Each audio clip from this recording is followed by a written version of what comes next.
Hello class. Welcome back बच्चों। तो प्यारे बच्चों, स्टार्ट करते हैं नया लेक्चर। बेटा, चर्चा स्टार्ट करने जा रहे हैं आज एक नए टॉपिक की, importance of delegation, importance of decentralization. बेटा, डेलीगेशन और डिसेंट्रलाइजेशन वाला मुद्दा बिल्कुल खत्म कर देंगे, बिल्कुल। ठीक है जी। और इसके बाद चैप्टर ना 3 लेक्चर का और बचेगा। एक ही लेक्चर में बेटा मैं बात कर दूंगा ऑर्गेनाइजिंग के प्रोसेस की और ऑर्गेनाइजेशनल स्ट्रक्चर की। ठीक है जी। उससे नेक्स्ट लेक्चर में फंक्शनल और डिविजनल स्ट्रक्चर एक साथ। उससे नेक्स्ट लेक्चर में फॉर्मल और इनफॉर्मल ऑर्गेनाइजेशन एक साथ। 5 ही लेक्चर लगाने हैं मुझे, आज दूसरा है बेटा। ठीक है। उसके बाद केस स्टडीज और पास्ट ईयर क्वेश्चन। चलो खैर, फिलहाल चर्चा को आगे बढ़ाते हैं। बेटा, कल हम बात कर रहे थे डेलीगेशन और डिसेंट्रलाइजेशन की, काफी कुछ याद होगा आपको। In delegation, we multiplied by 2, and in decentralization, we multiplied by many. याद है बेटा ये बात? और वो डेलीगेशन में जनरली कितने लेवल इन्वॉल्व होते हैं? 2।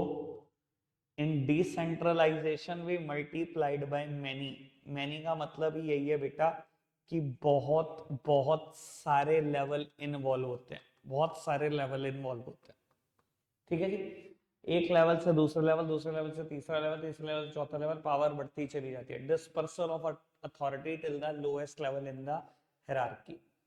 बेटा, अब ना मुझे इन दोनों के फायदे बताने हैं। ज्यादातर लोगों को लगता है कि ये टॉपिक बिल्कुल डिफरेंट है। ठीक है। आज तक ऐसा नहीं होगा कोई मेरे जैसे सीक्वेंस से पढ़ाता होगा। मैं तो उलट पुलट करके रख देता हूँ हर चैप्टर का। ठीक है। मुझे लगता है पोस्टमार्टम कर रखा है मैंने हर चैप्टर का। बाबू, ये सब चीजें ना एक्सपीरियंस के साथ आती हैं। ठीक है। और इतना इतना पढ़ा है मैंने बिजनेस स्टडीज को, इतना पढ़ा है कि शुरू में मैं सिर्फ एक ही सब्जेक्ट पढ़ाया करता था, बिजनेस स्टडीज। शुरू के 5 से 6 साल मैंने इतना पोस्टमार्टम किसी सब्जेक्ट पे नहीं करा जितना इस पे कर रखा। तो मेरे को इसका पता है बेटा, मैं कहीं से कोई चैप्टर शुरू कर दूं, कहीं से शुरू कर दूं, मुझे तब भी पता है कि मैं समझा पाऊंगा। तो बेटा, अभी मैं बात कर रहा हूँ इसकी, लोगों को लगता है अलग नहीं है, पर बेटा मैं पढ़ाऊंगा, मुझे प्रॉब्लम बताना। आधे से ज्यादा लोगों को लगता है कि सीक्वेंस से पढ़ाओ तो समझ में आता है। आज तक कभी मैंने पोस्ट डीसी सीक्वेंस में नहीं पढ़ाया। स्टाफिंग करा दिया आपको, और कोई भी मैनेजमेंट का फंक्शन नहीं शुरू किया, समझ नहीं आया। या ऑर्गेनाइजिंग कल शुरू करा, बताओ। आखिरी वेद सबसे पहले था डेलीगेशन डिसेंट्रलाइजेशन का डिफरेंस। जब मैंने प्रॉब्लम का नाम लिया तो एक बच्चे ने एक बेसिस पूछा, बाकी सबको सब समझ में आ गया। इसका मतलब तो प्रॉब्लम आई क्या? नहीं आई ना, आगे भी नहीं आएगी। और ये दोनों टॉपिक सेम है, जब कहोगे तब साबित कर दूंगा एज पर इम्पोर्टेंस। बेटा, आज ही करना है वैसे तो साबित, आप बता देना कोई दिक्कत लगे तो आपको। सबसे पहले इंपॉर्टेंस ऑफ डेलीगेशन में बेटा 6 इंपॉर्टेंस दिख रही है। इंपॉर्टेंस ऑफ डिसेंट्रलाइजेशन में भी 6 इंपॉर्टेंस दिख रही है। काम बस एक कर लो बेटा, कि ना दोनों पेपर को साथ साथ पकड़ लो, दोनों के एडवांटेज जहां पर भी हैं। ठीक है जी।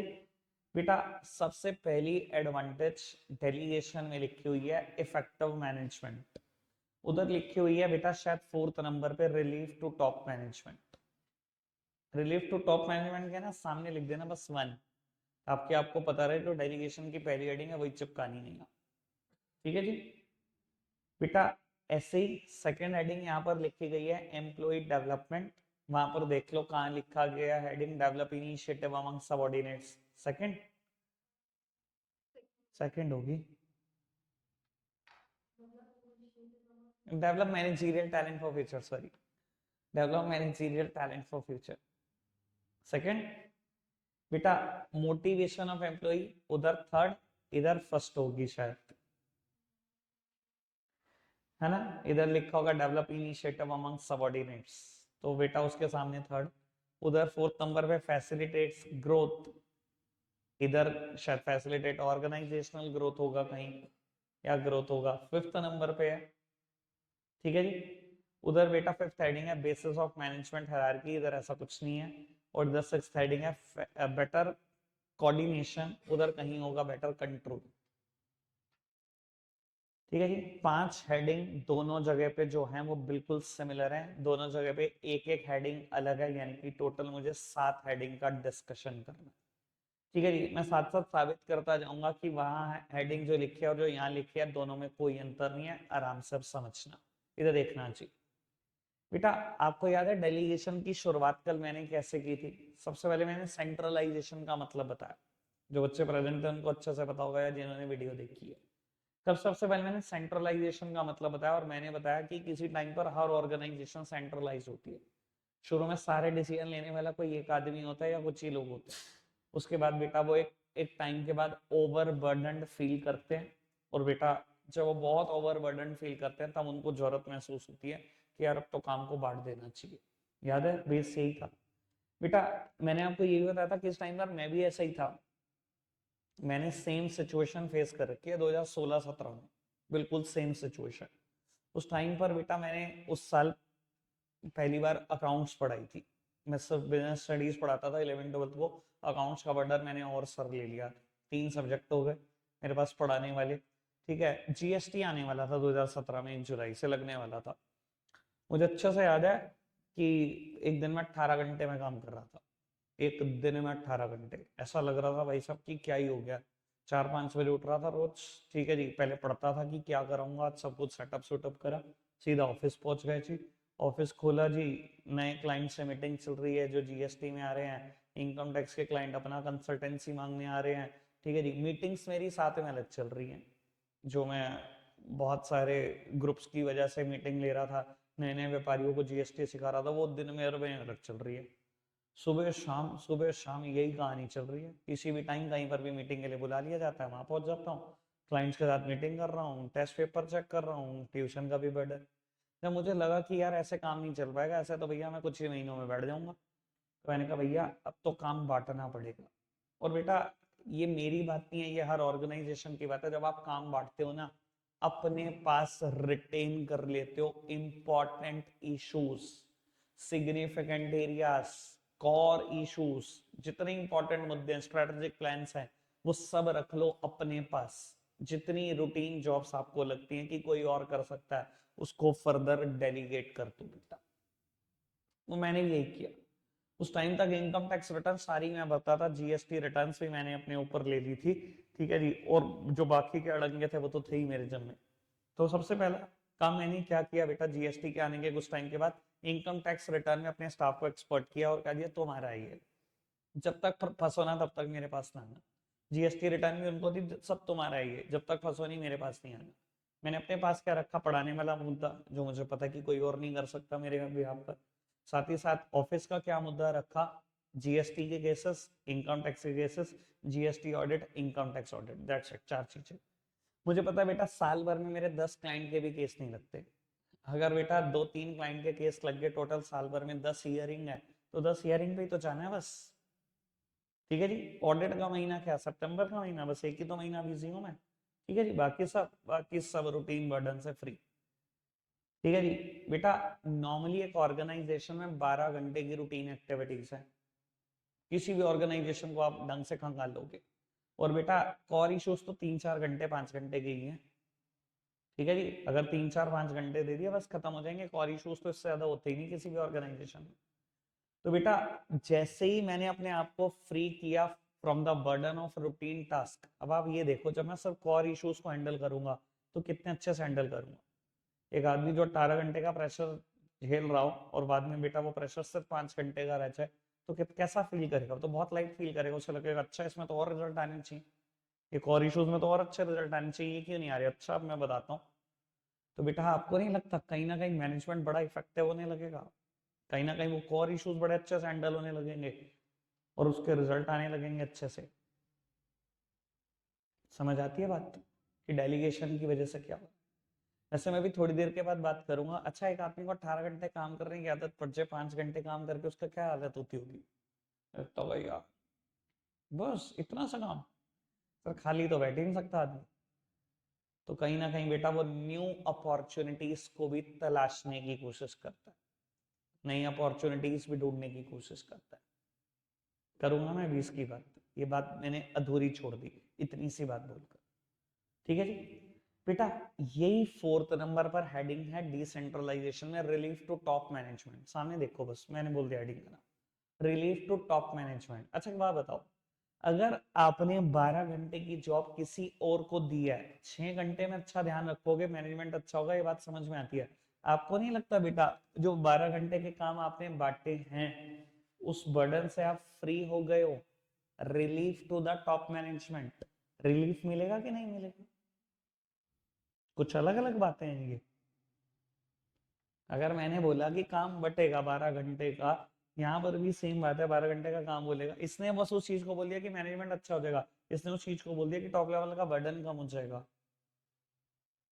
बात तो सेम ही है, सिमिलर ही सेंस पे लिखनी है। क्लियर है बात? समझ में आती है बात?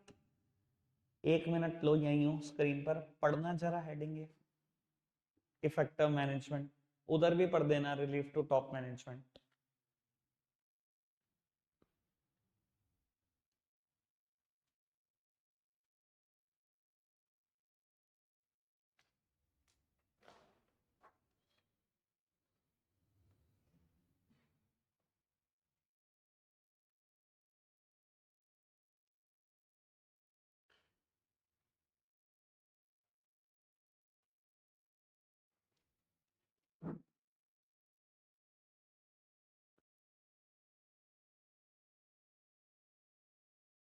क्लियर जी? पढ़ जाए आगे, समझ आई इतनी बात? बेटा सेकंड एडवांटेज लिखी गई है डेलीगेशन में, एम्प्लॉय डेवलपमेंट। उधर लिखी गई है develop managerial talent for future. एक ही बात है, समझाऊंगा अभी एक कैसे। बेटा कहता है ऐसा result of delegation employ get more opportunities to utilize their talent. Delegation की वजह से ना बेटा एम्प्लॉय को भी अपॉर्चुनिटी मिलती है कि वो अपने स्किल दिखाए, अपनी कंपिटेंसी दिखाए, अपनी जॉब पे पोजीशन को जस्टिफाई करे। देखो बात बड़ी सिंपल सी ये है कि बेटा अगर आज आप रूटीन जॉब्स देखोगे, छोटे मोटे काम देखोगे, तभी बेटा और छोटे मोटे काम से रिलेटेड डिसीजन मेकिंग करोगे, तभी वो स्किल्स डेवलप होंगे जो कॉम्प्लेक्स प्रॉब्लम को सॉल्व करने के लिए चाहिए। ये सोचो बेटा, मैं अगर अपने स्टाफ को आज इनकम टैक्स रिटर्न भरने को ही ना देता या जीएसटी रिटर्न भरने को ही ना देता और खुद ही करता रहता, क्या किसी दिन कह सकता था चला जीएसटी के केस में चले, तो ये दिखाऊं केस में क्या होता है? जिसको रिटर्न ही भरनी नहीं आती वो केस क्या लड़ेगा? सर पहले छोटे स्किल्स तो सिखाओ। ये तो मैं अपने ऑफिस का एग्जांपल जान के साथ साथ दे रहा हूं ताकि बहुत अच्छी क्लैरिटी समझ में आ जाए आपको ये चीज को। ठीक है, ये चीज आप किसी ऑर्गेनाइजेशन में भी सोच सकते हो।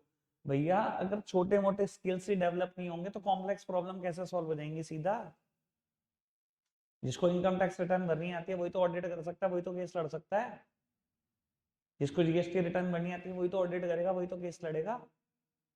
तो बेटा डेलीगेशन की वजह से आपको भी अपॉर्चुनिटी मिलती है कि आप अपने टैलेंट को दिखा सकते हो। दिखाओ अपना टैलेंट। और बेटा धीरे धीरे धीरे धीरे एम्प्लॉय जब एक काम को, एक रूटीन जॉब को बार बार करता रहेगा, कहीं ना कहीं बहुत अच्छे स्किल्स डेवलप हो जाएंगे। फिर बेटा उसको हायर पोजीशन पे भी लेके जाया जा सकता है, वो डेवलप होने लगेगा। और सेम बात डिसेंट्रलाइजेशन में भी लिखा है, develop managerial talent for future. Sir एक ब्रांच में हो आप 3 साल तक, ठीक है जी, फिर दूसरी ब्रांच में ब्रांच मैनेजर बने 3 साल, तीसरी ब्रांच में ब्रांच मैनेजर बने 3 साल, 9 साल आपने इतने लोन करे, इतने लोन करे, इतनी फाइल स्टडी करी, सब कुछ समझा, सब कुछ बैंक का भाई साहब चप्पा चप्पा समझ में आ गया आपको। सर आपको नहीं लगता अब आप आरएम बन सकते हो? रीजनल मैनेजर कौन बनते हैं? जो भैया बैंक मैनेजर की कुर्सी पे इतने साल ऐसी तैसी करा चुके होते हैं, वही लोग बनते हैं जिनको अच्छे से बैंकिंग सिस्टम समझ में आ जाता है, चप्पा चप्पा समझ में आ जाता है। समझ में आती है बात? बेसिक तो जान लो, छोटे स्किल्स तो डेवलप कर लो, बड़े स्किल्स भी हो जाएंगे डेवलप टाइम के साथ साथ। समझ में आ रहा है? एम्प्लॉय की ग्रोथ होती है डेलीगेशन की वजह से, डिसेंट्रलाइजेशन की वजह से। क्लियर है बात? लेकिन अभी पढ़ना नहीं है, अब 2 हेडिंग के बाद देखते हैं। ऐसे हर हेडिंग के बाद पढ़ेंगे तो रह जाएगा मुद्दा मेरा। तो वो थर्ड हेडिंग क्या लिखी है? Motivation of employ. उधर क्या लिखा है? Develop initiative among subordinates. सामने देखना चाहिए बेटा मोटिवेशन कैसे। मोटिवेशन, अच्छा दुनिया में आपको पता है 99% का मोटिवेशन क्या है? पढ़ चुके हैं आप मुझसे financial and non financial incentive directing में, रिवीजन में नहीं पढ़ा? कोई नहीं पढ़ लेंगे सर। 99% लोगों का मोटिवेशन एक ही है, पैसा, बेटर पे पैकेजेस, बेटर सैलरी, ठीक है जी, बोनस, कमीशन, ठीक है, और पैसे से रिलेटेड सारी चीजें। लेकिन दुनिया में 1% लोगों का मोटिवेशन क्या है? नॉन फाइनेंशियल चीजें। मानते हो ना? 1% दुनिया में वो लोग भी है जो नॉन फाइनेंशियल चीजों से मोटिवेट होते हैं, 99% भले ही पैसों से होते हैं। सर आप ये सोचो, मैंने जी छोड़ दो इसको, हमें देखो बाबू, आप ये सोचो कि आप किसी स्कूल में हो और आज क्लास 12th में आए हो, और 12th में ना कोई डेजिग्नेशन मिल जाता है आपको स्कूल का, ठीक है, मॉनिटर बन जाओ, हेड बॉय बन जाओ, डिसिप्लिनरी कमेटी के मेंबर बन जाओ, और कैप्टन वाइस कैप्टन बन जाओ, ब्ला ब्ला ब्ला, ठीक है जी। सर एक इंसान मॉनिटर बनता है, कैसे मोटिवेट हो जाता है? ऐसे लगता है उसको सब कुछ उसी को मिल गया, वो सोचता है यार क्लास टीचर की अथॉरिटी शेयर करने को मिल रही है, जो पावर क्लास टीचर की है वो शेयर करूंगा, अब मैं मॉनिटर बन गया। एक बच्चा हेड बॉय बन जाता है, उसे लगता है यार प्रिंसिपल की अथॉरिटी शेयर करने को मिल रही है, प्रिंसिपल के बराबर पावर हो गई है मेरी।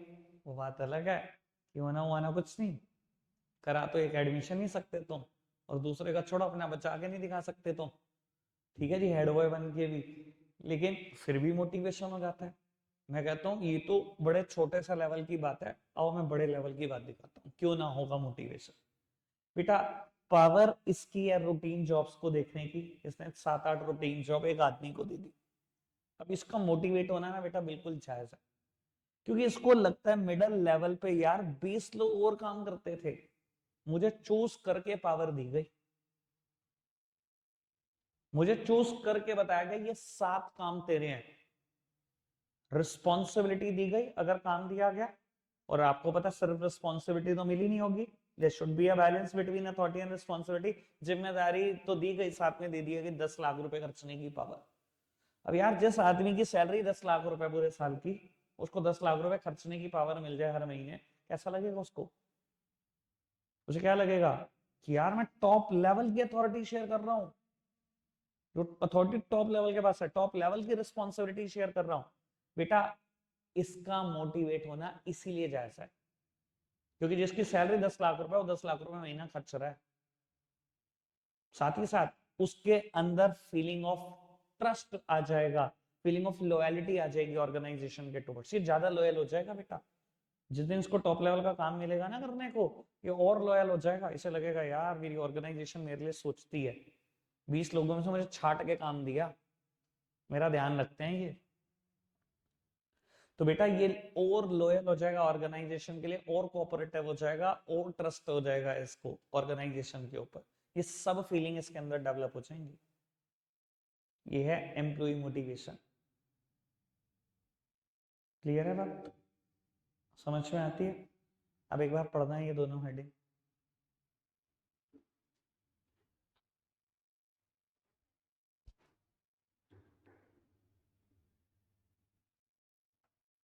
दिव्य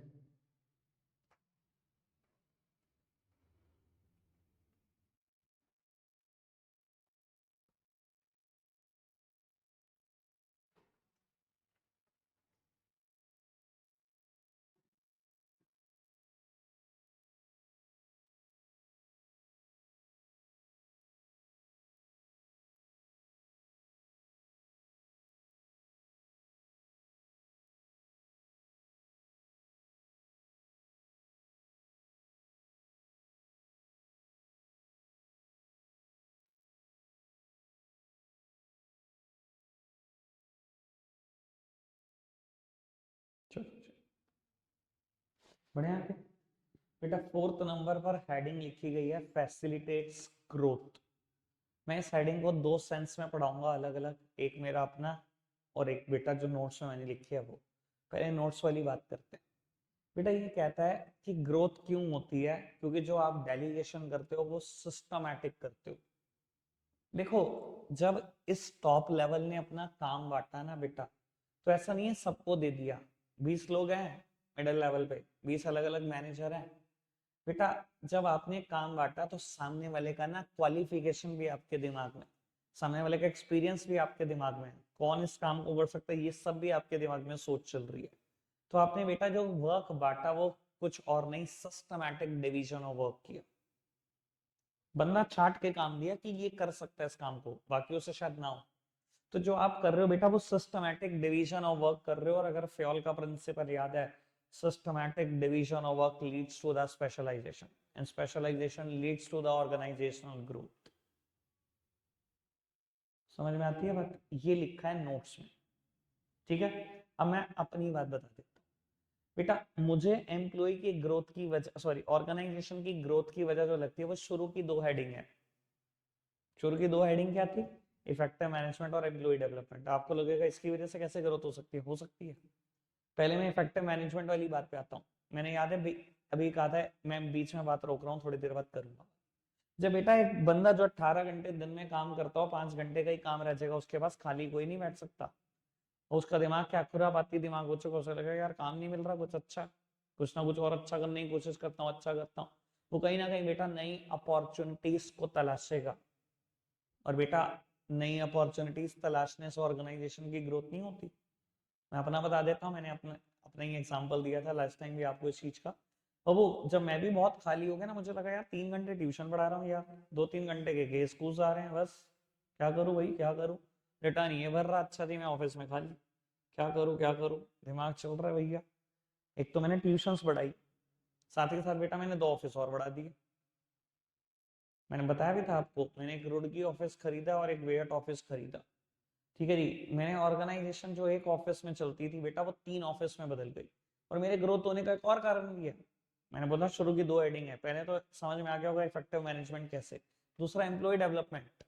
बेटा ये जो मेरे नीचे काम कर रहे लोग थे ना बेटा, ये इतने डेवलप हो गए over a period of time कि मुझे लगा तो बिल्कुल मास्टर हो चुके हैं, ठीक है जी। और इनकी वजह से भी मैं ग्रोथ करने के लिए मैं मोटिवेटेड हुआ। मैंने कहा अच्छा ये ले, तो इतना तेरे को सब समझ में आ गया, रूटीन जॉब तो हैंडल कर लेगा, मुझे पता कॉम्प्लेक्स भी तो कर ही लेगा। मैंने उठाया रुड़की का एक ऑफिस खरीदा, अपने एक एम्प्लॉय को दे दिया, ये पूरा ऑफिस तेरा, या तू संभाल, मेरे सुपरविजन में काम चलेगा, कभी कभी तेरे को मेरी जरूरत लगेगी मैं आ जाऊंगा, वरना कोई दिक्कत नहीं, सारा ऑफिस तू संभाल। सेम वे एक स्टाफ को बेटा बेहद का ऑफिस दे दिया, ये सब तू संभाल, मेरे सुपरविजन में काम कर, कोई टेंशन नहीं, ठीक है जी। केस आएंगे कोई दिक्कत नहीं, वो मैं देखूंगा, रिटर्न तू भर, धीरे धीरे केस लड़ना भी सीख जाएगा। तो बेटा ऑर्गेनाइजेशनल ग्रोथ तो होगी होगी, और उसकी वजह यही दोनों कारण है, इफेक्टिव मैनेजमेंट और एम्प्लॉय डेवलपमेंट। एम्प्लॉय इतना डेवलप हो जाता है कि फ्यूचर में आप उसको हायर जॉब पोजीशन दे सकते हो, क्योंकि वो रूटीन जॉब कर करके इतना मास्टर हो चुका उन चीजों में। क्लियर है बेटा बात? और मैं जितनी बात बोल रहा हूँ बिल्कुल प्रैक्टिकल बात बोल रहा हूँ, एक भी हवाबाजी वाली बात नहीं है ये। चारों बातें डन? क्लियर है बात? आगे बढ़ जाए बेटा। यहाँ पर 5th हेडिंग अलग है, वहां पर अलग है, कोई दिक्कत नहीं, लेकिन मैं समझा देता हूँ यहाँ वाली हेडिंग पहले, उसकी भी जिक्र करेंगे बेटा। 5th हेडिंग है बेसिस ऑफ मैनेजमेंट हायरार्की। ये तो मैं इतना माइंड ब्लोइंग एग्जांपल दूंगा कि मजा ही आ जाएगा।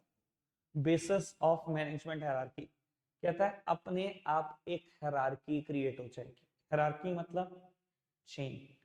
बेटा डेलीगेशन की वजह से चेन कैसे क्रिएट हो जाती है? देखो जब भी आप डेलीगेशन करते हो, पावर बांटते हो, हमेशा ध्यान रख लेना कभी भी सबको बराबर पावर नहीं बढ़ती। सबकी कैपेबिलिटी अलग है, सबका स्किल अलग है, सबको एक जैसी पावर कभी नहीं दी जा सकती, नहीं दी जा सकती ना सबको एक जैसी पावर। सबको अलग अलग पावर दूंगा depending upon capability, depending upon expertise, depending upon experience. तो बेटा अब मैं आपको यही बात बताता हूँ डेलीगेशन की वजह से कैसे एक हायरार्की, एक चेन अपने आप क्रिएट हो जाती है। मेरे ऑफिस में ना बेटा मान लो 4 लोग काम करते हैं, एक पर्सन है जिसका नाम है मिस्टर डी, ठीक है। ये मेरे ऑफिस में ना अभी अभी आया है, ठीक है, 1 महीना पुराना स्टाफ ही है, बिल्कुल नया फ्रेशर, ठीक है। इसको मैंने पावर दी, मैंने कहा भाई देख जब भी तू टैक्स जमा करेगा ऐसे नहीं करियो कि कितना भी टैक्स जमा कर दो, अभी तो नया है यार, गलती हो सकती है तेरे से, गलत टैक्स जमा हो गया, फालतू टैक्स जमा हो गया, सरकार से निकलवाने में तो वैसे भी आफत आ जाती है। मैंने कहा एक काम कर, तेरी पावर इतनी है कि तू 5,000 रुपए तक का टैक्स जमा कर सकता है, बस 5,000। इससे ज्यादा का टैक्स हो बड़े भैया को बुला लेना जो आपसे सीनियर हो, ठीक है जी। बेटा मेरे ऑफिस में एक और स्टाफ है जो मेरे पास साल भर पुराना है, मिस्टर सी, इसे काम करते करते 1 साल हो चुका है। इसको हमने पावर दी हुई है कि तू 1 लाख रुपए तक टैक्स जमा कर सकता है, ठीक है जी। मेरे ऑफिस में एक और स्टाफ भी है बेटा जो 5 साल पुराना है, मिस्टर बी। इसको हमने पावर दी है 10 पेटी तक कितना भी टैक्स हो तो आराम से जमा कर, कोई टेंशन नहीं, ठीक है जी। और मेरे ऑफिस में एक और स्टाफ भी है, वो मेरे पास तब से है जब से मेरा ऑफिस है, ठीक है जी। वेरी फर्स्ट डे, सबसे पुराना स्टाफ मेरा। इसको हमने पावर दे रखी है। अब ये नहीं इसका मतलब कि अंधाधुंध पावर दे दो इसको, ये सबसे पुराना है, अच्छा कोई भी टैक्स हो तू जमा कर दे, कितना भी हो। नहीं भाई, कितना भी नहीं हो, ठीक है, पावर दो, मैक्सिमम स्कोप बता कर पाओ।